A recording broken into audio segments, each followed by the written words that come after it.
AFP. Le parquet a requis jeudi soir le placement en détention de la présidente du Parlement régional de Catalogne Carme Forcadell, entendue dans une enquête pour rébellion, après la déclaration d'indépendance votée par cette assemblée, a-t-on appris de sources judiciaires. Le parquet a demandé à ce que Carme Forcadell et 3 autres élus soient écroués pendant l'enquête menée par la Cour suprême sur ces faits, selon cette source. Ils s'est en revanche prononcé pour le maintien en liberté, avec ou sans caution, de 2 autres parlementaires mis en cause. Carme Forcadell et les 5 parlementaires entendus jeudi, tous membres du bureau des présidents de l'Assemblée de Catalogne, qui a autorisé le débat ayant débouché sur la déclaration d'indépendance.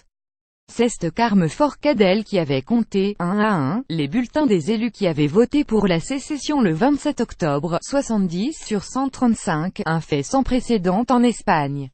La Cour s'est déclarée compétente pour déterminer s'il s'est rendu ou non coupable de rébellion, sédition et de malversation en vue de déclarer l'indépendance. Cette juridiction est en effet compétente pour les parlementaires.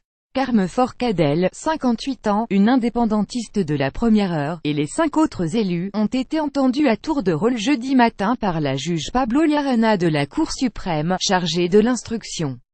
C'est lui qui devait décider dans la soirée de suivre ou non les réquisitions du parquet. S'il était incarcéré, il subirait le même sort que 8 membres du gouvernement séparatiste destitués de l'indépendantiste Carles Puigdemont, qui a lui quitté l'Espagne pour la Belgique avec 4 autres ministres, visés désormais par un mandat d'arrêt de la justice espagnole.